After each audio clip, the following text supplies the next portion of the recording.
सप्तमी कक्षा सामाजिक विज्ञान विषय अध्याय चतुर्थ मुगल साम्राज्य। मुगल साम्राज्य में मैं आपको पहले ये वीडियो पढ़ा चुका हूँ। इसके प्रश्नोत्तर है, मुगल चंगेज खां के उत्तराधिकारी कहलाना क्यों नहीं चाहते थे। चंगेज खान ने दिल्ली पर आक्रमण किया और दिल्ली की जनता को जी भरकर लूटा और यहाँ नरसंहार किया। इस कारण चंगेज खां से जुड़ी हुई स्मृतियां सैकड़ों व्यक्तियों के नरसंहार से जुड़ी हुई थी। इसलिए मुगल काल के जो शासक थे वो चंगेज खां के उत्तराधिकारी कहलाना पसंद नहीं करते थे। चंगेज खां के उत्तराधिकारी माँ की ओर से चंगेज खां के उत्तराधिकारी थे ये, और ये तैमूर के उत्तराधिकारी कहना पसंद करते थे। मुगल साम्राज्य किस युद्ध से स्थापित हुआ? तो मुगल साम्राज्य है जो बाबर ने 1526 ईस्वी में पानीपत के प्रथम युद्ध में इब्राहिम लोदी वंश का शासक, अंतिम शासक इब्राहिम लोदी के साथ इसका युद्ध हुआ और इस युद्ध में उसने इब्राहिम लोदी को हराया और यहाँ मुगल सत्ता है जो स्थापित हो गई भारत में। तो वह गोलीबारी का प्रयोग मुगलों ने सर्वप्रथम किस युद्ध में किया? तो बाबर के द्वारा ही पहली बार पानीपत के प्रथम युद्ध में तो वह गोलीबारी का पहली बार भारत में इस्तेमाल मुगलों के द्वारा किया गया। चंदेरी का युद्ध किस किस के मध्य हुआ? बाबर ने 1526 में इब्राहिम लोदी को और उसके बाद में खानवा के युद्ध में राणा सांगा को हराने के बाद उसका सामना राजपूत शासक मेदिनी राय से चंदेरी के युद्ध में हुआ और इस युद्ध में अभी 1528 में बाबर की विजय हुई।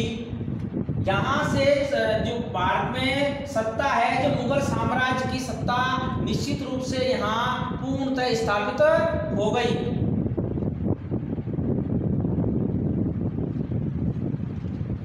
पांचवा प्रश्न, शेर खां बिहार से निकला हुआ एक सामान्य सैनिक था, पर अपनी प्रतिभा के दम पर यह जो दिल्ली का सुल्तान बना, दिल्ली का बादशाह बना। शेर खान ने हुमायूं को किन किन युद्धों में हराया? तो हुमायूं 1539 ईस्वी में चौसा के युद्ध में हुमायूं को शेर खान के नाम से भी जाना जाता है, इसको हराया और 1540 ईस्वी में कन्नौज के युद्ध में भी वापस है जो हुमायूं को शेर खान ने दूसरे युद्ध में हराया और यहाँ से इस युद्ध में हार के बाद में वह अपनी जान बचाता हुआ ईरान भाग गया और वहाँ काफी साल रहने के बाद में 1555 में वापस भारत लौटा और इसके शेर खान के उत्तराधिकारियों को हराकर पुनः दिल्ली पर अधिकार उसने किया। हुमायूं की मृत्यु कैसे हुई? हुमायूं जीवन भर लड़खड़ाता रहा, ऐसा उसके बारे में लेनपुल नाम के विद्वान इतिहासकार हैं, उन्होंने कहा। तो जीवन भर लड़खड़ाता रहा, ऐसा कहा जाता है कि दिल्ली में पुस्तकालय की सीढ़ियों से उतरते समय उसका संतुलन नहीं रहा और वह नीचे गिर गया और सीढ़ियों में गिरने से उसके सिर पर गंभीर चोट लगी और वह 3 दिन तक लगातार मौत से जूझता हुआ अंत में हार गया और उसकी मृत्यु हो गई। तो पुस्तकालय की सीढ़ियों से उतरते समय गिरने के कारण इसकी मृत्यु हुई हुमायूं की। अकबर का संरक्षक कौन था? जब हुमायूं की मृत्यु हुई तो अकबर मात्र 13 वर्ष का था, तो बालक होने के कारण इसका संरक्षक बैराम खां को उस समय बनाया और बैराम खां के निर्देश अनुसार उसने कार्य किया और बैराम खां के निर्देश में ही उसने जो पानीपत का द्वितीय युद्ध हेमू और अकबर के बीच लड़ा गया और उस युद्ध में अकबर की विजयश्री हुई। अकबर ने एक नया धर्म कौन सा चलाया था? तो अकबर ने अपनी ओर से एक नया धर्म चलाने की परंपरा की और वह धर्म था दीन-ए-इलाही।